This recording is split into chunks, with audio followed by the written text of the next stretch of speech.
नमस्कार। राज्य शिक्षा शोध एवं प्रशिक्षण परिषद बिहार पटना में आप सबका स्वागत है। प्यारे बच्चों, जैसा कि आप स्क्रीन देखकर समझ रहे होंगे, आज हम लोग कक्षा 9 के अंतर्गत निर्देशांक ज्यामिति की बात करेंगे। ज्यामिति से आप पूर्व परिचित हैं, पहले भी जानते हैं।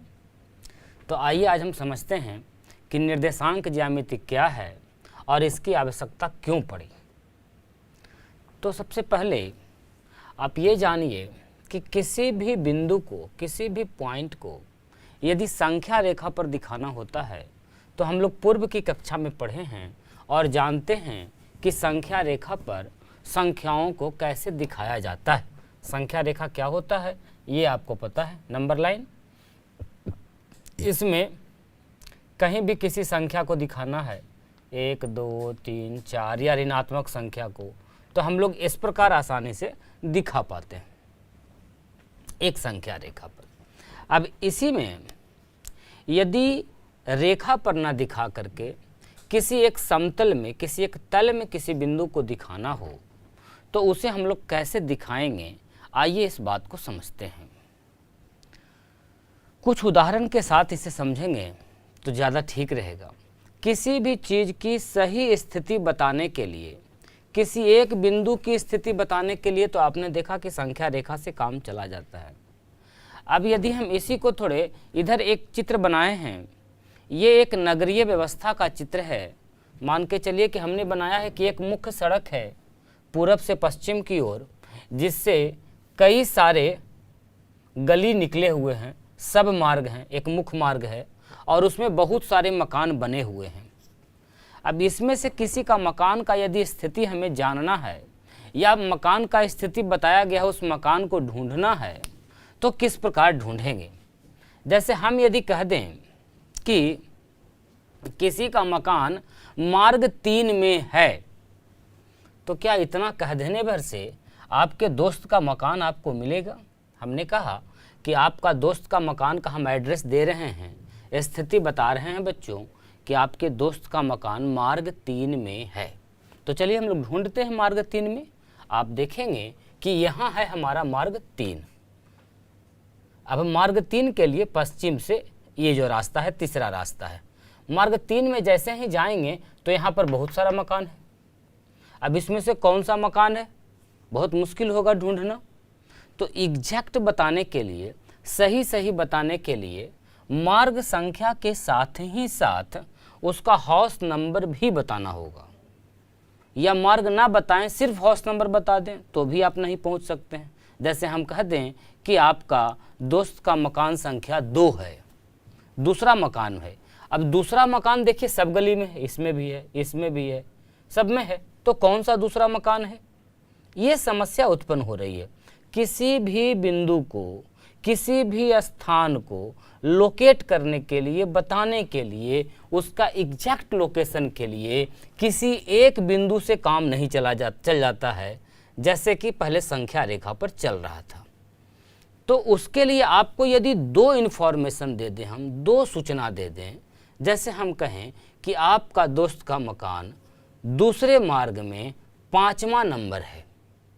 अब देखिए, आपके दोस्त का जो मकान है, फ्रेंड का जो हाउस है, उसके 2 सूचना हम दे रहे हैं। नंबर 1 कि वह दूसरा मार्ग में है और उसका गृह संख्या 5 है। तो अब देखिए क्या आप ढूंढ पाएंगे? आइए ढूंढते हैं हम लोग। दूसरा मार्ग और गृह संख्या 5। तो दूसरा मार्ग कहाँ है? देखिए, पहला मार्ग, दूसरा मार्ग। तो दूसरा मार्ग में ये कन्फर्म हो गया पहले इन्फॉर्मेशन से। फिर इसके बारे में एक दूसरी सूचना दी गई है कि इसका गृह संख्या 5 है। तो गृह संख्या 5 देखिए कहाँ है, 1 2 3 4 5। क्या आपने प्राप्त किया? अब ये जो मकान आपने ढूंढा, जिसे हम लोग H से दर्शाए हैं, यही मकान आपके फ्रेंड का है। तो आपने देखा, जब हम किसी स्थान के बारे में एक सूचना दे रहे थे तो बहुत मुश्किल हो रहा था ढूंढना, लेकिन जैसे ही हमने उसके बारे में 2 सूचनाएं दी, आप एकदम एग्जैक्ट लोकेशन पर पहुंच गए और आप ढूंढ पाए। जैसे हम और भी आपको एक सूचना दे रहे हैं कि पुस्तकालय है और आपको ढूंढना है, पुस्तकालय के बारे में कहा गया है कि पुस्तकालय मकान नंबर 4 में है, मकान नंबर 4 में है। एक तो ये सूचना हो गई। अब देखिए, इस सूचना के आधार पर आप चले हैं और पुस्तकालय ढूंढ रहे हैं, आपके पास ये रियल नक्शा है। अब मकान नंबर 4 जाने के लिए देखिए चल रहे हैं, हर बार जाइए डोरबेल बजाइए पुस्तकालय है कि नहीं, बहुत मुश्किल है। अगर एक ही सूचना है तो आप बहुत परेशानी में आ जाइएगा, कौन है जो पता ही नहीं चलेगा एग्जैक्ट लोकेशन।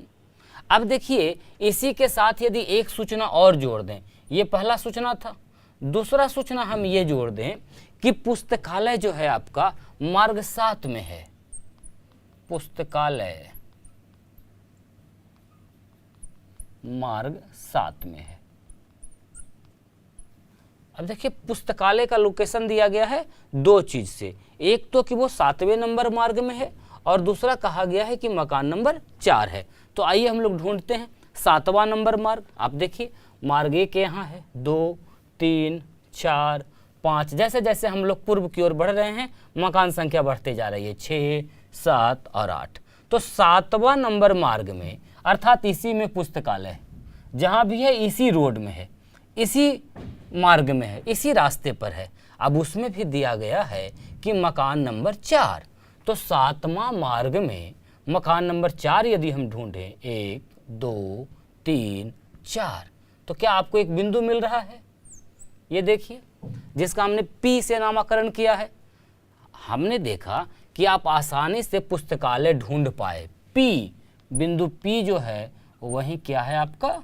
पुस्तकालय है। इस प्रकार से किसी भी स्थान को या किसी बिंदु को जब एक तल पर दिखाना हो, एक प्लेन पर दिखाना हो, तो एक इंफॉर्मेशन काफ़ी नहीं होता है। उसका सटीक जानकारी के लिए 2 इंफॉर्मेशन होना चाहिए। यदि 2 सूचनाएं आपको उपलब्ध हैं किसी बिंदु के बारे में, तब आप उस बिंदु तक सटीक रूप से पहुंच पाते हैं। एक बार फिर से समझिए, एक दूसरे उदाहरण से समझिए। जैसे मान के चलिए कि एक कागज है आपके पास, आपके कॉपी का कागज है। चलिए, आपके पास कॉपी है, अपने कागज पर कहीं भी एक बिंदु बना लीजिए। कुछ नाम देना चाहते हैं तो आप उसका दे सकते हैं, या ऐसे ही एक बिंदु बना लीजिए कहीं भी। अब आपने जो बिंदु बनाया, इसके बारे में आपको इंफॉर्मेशन देना है कि बिंदु कहाँ बनाया आपने। इस बड़े से तल पर एक बिंदु तो है, लेकिन वो बिंदु है कहाँ है, तो आप क्या कहेंगे? आपके कहने का क्या तरीका हो सकता है? चलिए देखते हैं। आप ये कह सकते हैं कि मेरा बिंदु आधे पेज के ठीक ऊपर है। एक तरीका हुआ कहने का। क्या इससे पता चलेगा बिंदु का एग्जैक्ट लोकेशन? अब आधे के ठीक ऊपर तो बहुत सारे बिंदु हैं। और क्या तरीके हो सकते हैं बताने के? दूसरा तरीका ये हो सकता है कि हमारा जो बिंदु है पेज के बाएं किनारे से सटा हुआ है। अब देखिए, बाएं किनारे के बगल में तो है। अब बाएं किनारे के बगल में कितना बगल में है, कहाँ पर है? बहुत सारे बिंदु वहाँ पर होंगे, अनगिनत बिंदु होंगे। अर्थात उस निश्चित बिंदु तक पहुँचने के लिए कोई एक सूचना ऐसे ही दे देने से बिना आंकड़ा के काम नहीं चलता है। हम कह दें कि दाएं छोर से बहुत दूर है, बाएं छोर से नज़दीक है, आधे से ऊपर है, आधे से नीचे है। इस प्रकार की सूचनाएं आपको निश्चित बिंदु तक नहीं पहुंचाती हैं। तो फिर क्या करें? इस बिंदु तक हम कैसे पहुँचे, कैसे बताया जा सकता है? तो ध्यान दीजिए, यदि हम ऐसा कह दें, इसके बारे में 2 सूचनाएं दें जो फिक्स जगह है वहाँ से, तो फिक्स जगह है इसका कौन सा कोर? बायां कोर, निचला कोर या ऊपर कोर, कोई भी ले लीजिए। जैसे हम कहें कि हमारी बिंदु बाएं वाले किनारे से इसकी दूरी नाप लें कि कितना इकाई है। मान के चलिए आगे आइए कि 2 इकाई है, और इससे इसकी एक और दूरी लंबवत निकाल लें नीचे वाले कोर से। ये मान के चलिए आ गया कि 6 इकाई है।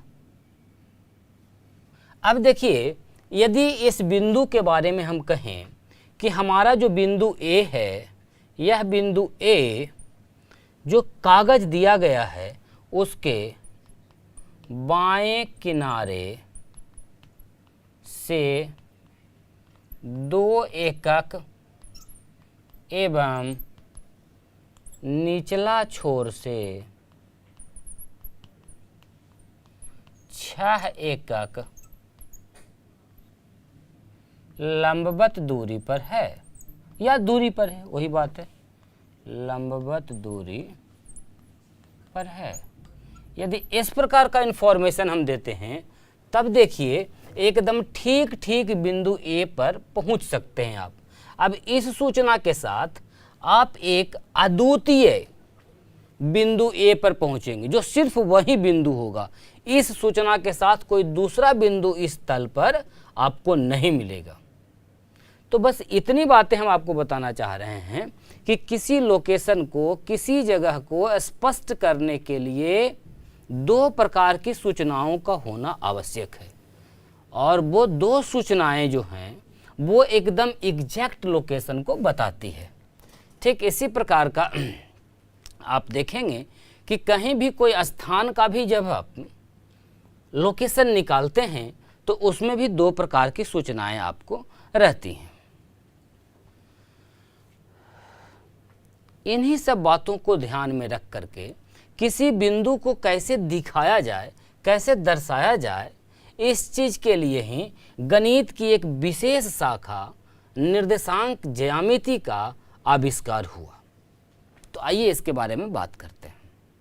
इतनी बातें स्पष्ट हो चुकी है कि किसी बिंदु का सही स्थिति बताने के लिए 2 स्वतंत्र सूचनाओं का होना आवश्यक है। 2 एकदम इंडिपेंडेंट इन्फॉर्मेशन उसके बारे में चाहिए ताकि सही जगह पहुंचा जा सके। अब देखिए इसके लिए फ्रांसीसी दार्शनिक हैं, गणितज्ञ हैं रेने दकार्ते,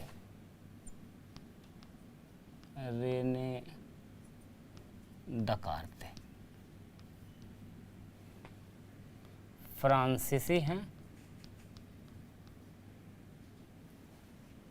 फ्रांसीसी गणितज्ञ एवं दार्शनिक हैं रेने दकार्ते। इन्होंने सर्वप्रथम इस निर्देशांक ज्यामिति का विस्तार किया, सर्वप्रथम कहिए ढूंढा एक प्रकार से रेने दकार्ते ने। इनका बहुत योगदान है इस प्रकार के ज्यामिति में।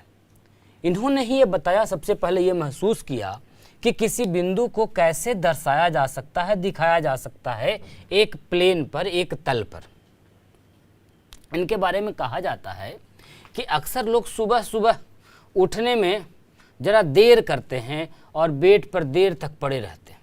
तो रेने दकार्ते का भी कुछ इसी प्रकार का, रेने दकार्ते कहिए का भी कुछ इसी प्रकार का ये आदत था कि वो सुबह उठने के बाद ज़रा देर तक बेड पर पड़े रहते थे, और आलस के कारण नहीं, उनका आदत था थोड़ा देर तक सोचने का, विचार करने का, चिंतन करने का। और वहीं से अचानक से उन्होंने सोचा कि किसी एक बिंदु को अगर दिखाना होगा तो हम किस किस प्रकार से दिखा सकते हैं। रूम का ही कोई बिंदु है तो हम कैसे बताएंगे कि ये इस बिंदु पर आपको पहुंचना है या इस बिंदु पर लोकेशन है। कहीं कोई बोतल रखा हुआ है तो हम कैसे बताएंगे कि वो बोतल कहाँ है। इसके लिए यदि हमें लिखकर दिखाना होगा तो क्या तरीके हो सकते हैं।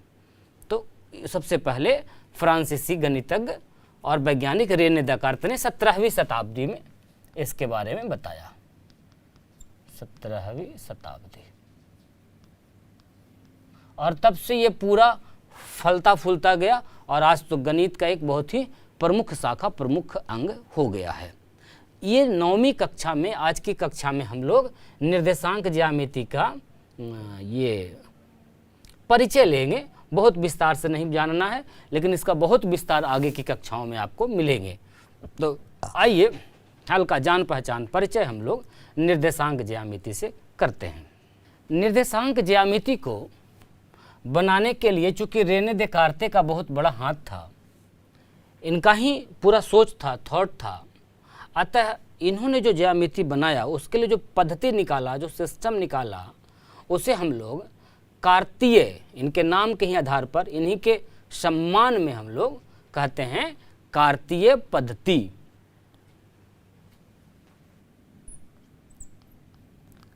कार्तीय पद्धति, कार्टेशियन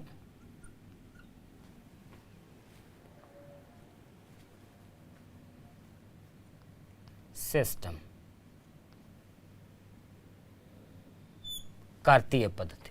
कार्तीय पद्धति में रेने देकार्ते साहब ने कहा कि हम लोग नंबर लाइन में जो एक लाइन ले रहे हैं, सिर्फ क्षैतिज रेखा, यदि एक ऊर्ध्वाधर भी रेखा ले लें, खड़ी रेखा ले लें, तो दोनों के हिसाब से किसी बिंदु की ज़्यादा सटीक स्थिति बताई जा सकती है। अब देखिए, जो पड़ी रेखा है, क्षैतिज रेखा जिसे हम लोग कहते हैं, इसका नाम एक्स डैश एक्स कहा गया है। संख्या रेखा की तरह बिल्कुल होता है, जिसमें एक जगह मूल बिंदु होना चाहिए यानी कि 0, और दाहिने तरफ आप देखे हैं संख्या रेखा पर धनात्मक संख्याएं होती है, 1 2 3 4 और बढ़ते क्रम में। ठीक इसी प्रकार से जैसे जैसे बाएं चलेंगे तो घटते क्रम में, और 0 से भी जब घटने लगेंगे तो ऋणात्मक संख्याएं हो जाएगी, -1 -2 -3। और ये जो क्षैतिज अक्ष बन रहा है, इसे हम लोग एक्स डैश एक्स के नाम से जानते हैं, और इसका उपयोग हम लोगों ने नंबर सिस्टम में, संख्या पद्धति में संख्या रेखा के रूप में खूब किया है। अब रेने देकार्ते साहब का ये विचार था कि ठीक इसी प्रकार का नंबर लाइन ही हो, लेकिन एक ऊर्ध्वाधर यदि ले लें, खड़ा ले लें, इस प्रकार से बाइडेंस बाई, जिसमें भी कि एक कहीं ओरिजिन पॉइंट हो, शुरुआत का बिंदु हो, और एक तरफ धनात्मक और उसके उल्टे में ऋणात्मक संख्याएं हों, इस प्रकार से। और इन दोनों अक्षों को मिलाकर के, इन दोनों अक्षों की सहायता से यदि किसी बिंदु का लोकेशन बताया जाए तो वो ज़्यादा बढ़िया होगा, और उसे ही पूरे कार्तीय पद्धति कहा गया है। इसके लिए इन्होंने कहा, चूँकि मूल बिंदु इसका भी है और मूल बिंदु इसका भी है, तो दोनों मूल बिंदु को एक ही जगह पर होना चाहिए, एवं दोनों जहाँ प्रतिच्छेद करेगा, मिलेगा, वही मूल बिंदु होगा, और साथ ही साथ लंबवत मिलेगा, लंबवत 90 डिग्री के कोण पर। रेने देकार्ते साहब ने कहा कि यदि दो रेखाएं x और y करके लें और दोनों एक दूसरे को लंबवत काटे, इस प्रकार से ठीक ठीक 90 डिग्री पर, जहाँ ये मूल बिंदु होगा 0, तो इस प्रकार से कहीं पर भी किसी बिंदु का स्थिति इसके सापेक्ष में बताया जा सकता है। हमारे यहाँ अभी जो प्रचलन में है, ये किसी भी प्रकार का नहीं, एकदम ठीक क्षैतिज और ठीक ऊर्ध्वाधर रेखा लेकर चलते हैं, और इसी पर हम लोग निर्देशांक करते हैं। ये जो एकदम ऊर्ध्वाधर और क्षैतिज रेखा आपको मिल रही है, दोनों का जो कटान बिंदु है यही मूल बिंदु होगा, 0 होगा, और इधर वाले को आप देख रहे हैं x कहते हैं, x डैश कहते हैं, y कहते हैं, और y एक्सिस या y डैश कहते हैं। इस पूरे को y अक्ष कहते हैं जो ऊर्ध्वाधर है, और जो क्षैतिज है इसे हम लोग x अक्ष का नाम देते हैं। मूल बिंदु से जैसे ही x की ओर चलेंगे हम लोग, तो धनात्मक पूर्व से पता है, एकदम बराबर दूरी पर लेंगे, इस बात का हमेशा ध्यान रखेंगे, एक एक एकक की दूरी है ये, और बाईं तरफ चलने पर यही चीज़ ऋणात्मक हो जाएगी, -1 -2 -3, और इसी प्रकार। ठीक ऊर्ध्वाधर पर बाई एक्सिस पर भी कुछ इसी प्रकार से 1 2 3 4, और इसी प्रकार से फिर ऋणात्मक इधर हो जाएगा, -1 -2 -3। अभी ये जो सिस्टम बन गया, ये जो तल बन गया पूरा, इसे ही हम लोग कार्तीय पद्धति में कहते हैं, और इसमें आप कहीं भी किसी बिंदु का बहुत आसानी से आप लोकेशन दिखा सकते हैं।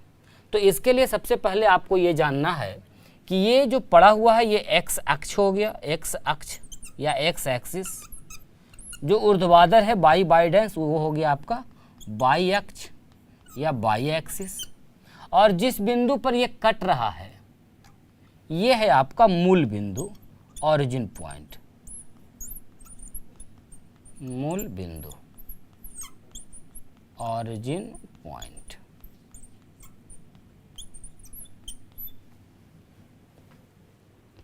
अब हम लोग आगे का कार्य इसी प्रकार के तल पर करेंगे।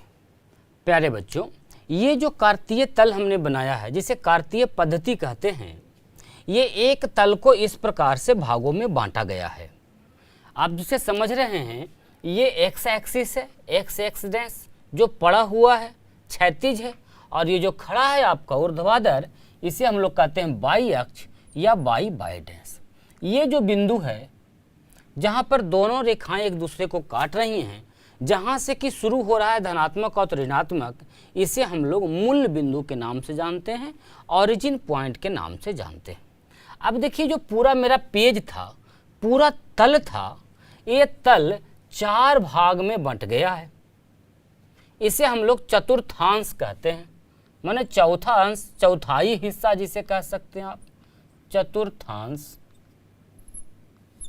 तो ये फर्स्ट कोऑर्डिनेट हो गया, फर्स्ट चतुर्थांश हो गया प्रथम, और ये हो गया आपका द्वितीय, ये हो गया तृतीय, और ये हो गया चतुर्थांश। इस प्रकार से ये जो तल है, इसे हम लोग कार्तीय तल या निर्देशांक तल या एक्स वाई तल के नाम से जानते हैं। ये जो पूरा तल है, पूरा जो प्लेन है, इस प्लेन को हम लोग कार्तीय तल या इसे कह सकते हैं आप निर्देशांक तल,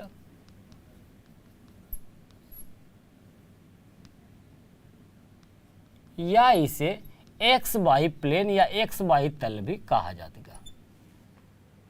अब इसी तल पर, तल को देखिए 4 भागों में बांट लिया गया है, जिसे चतुर्थांश कह रहे हैं हम लोग। इसी पर कोई भी बिंदु यदि कहीं है तो उसे किस प्रकार दिखाया जाएगा, इसे आइए हम समझते हैं। जैसे ये जो एक प्लेन हमने बांटा है, इस पर कहीं कोई बिंदु है, यहाँ एक बिंदु है। अब इस बिंदु की स्थिति हमें दर्शानी है। दर्शाने के लिए क्या करेंगे कि जहाँ कहीं भी बिंदु हो और वहाँ से एकदम सामने, ऊपर या नीचे ऊर्ध्वाधर दूरी और एक क्षैतिज दूरी ज्ञात करेंगे।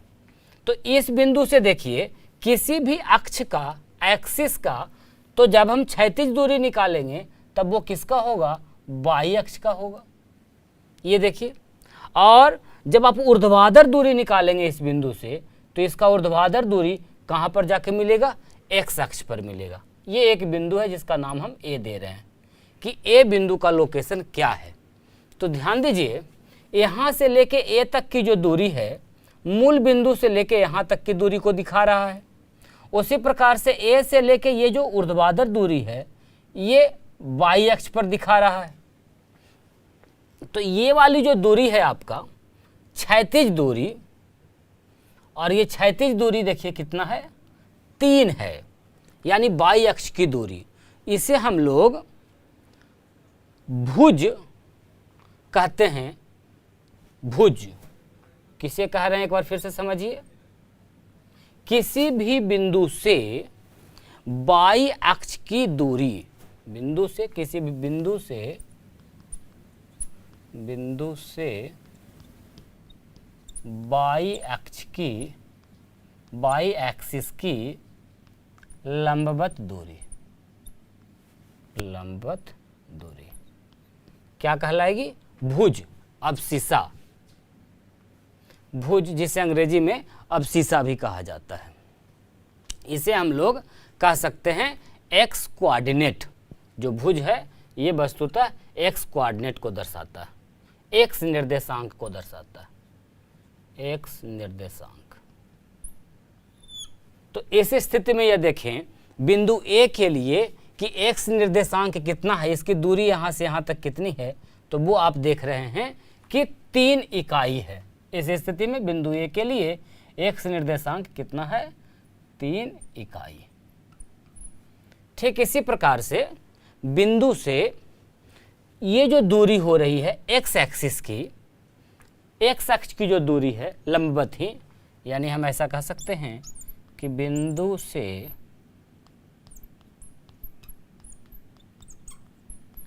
एक्स अक्ष की लंबवत दूरी कोटि कहलाता है, कोटि कहलाता है। कोटि को हम लोग अंग्रेजी में ऑर्डिनेट कहते हैं, ऑर्डिनेट।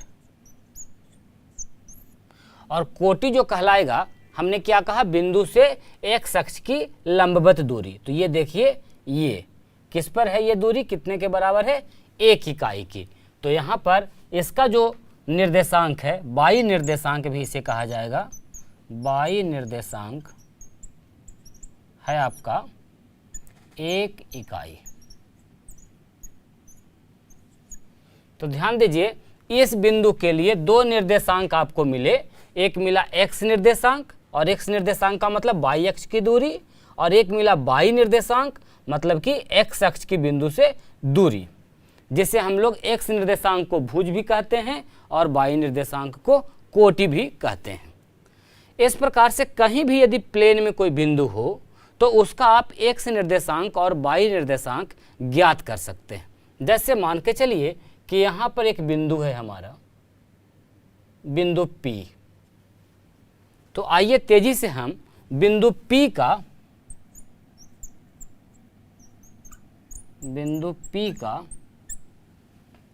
x निर्देशांक और बाई निर्देशांक ढूंढते हैं मिलकर। x निर्देशांक का मतलब क्या हो गया, इसका और नाम है भुज, और बाई निर्देशांक का और नाम है कोटि।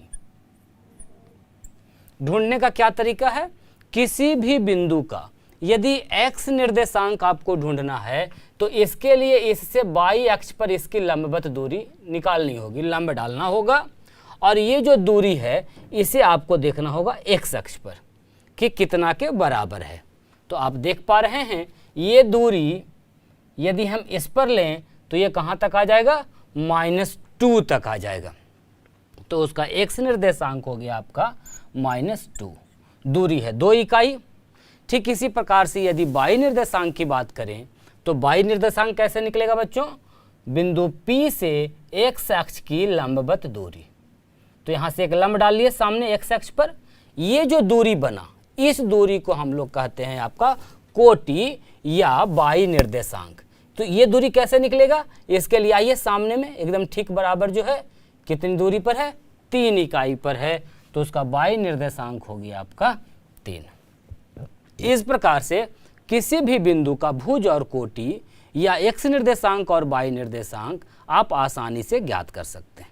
जब लिखना होगा किसी का निर्देशांक, जैसे यदि बिंदु P का निर्देशांक लिखना है तो तरीका है लिखने का कि कोष्टक के अंदर पहले x निर्देशांक को और उसके बाद बाई निर्देशांक को कॉमा से सेपरेट करके लिखते हैं।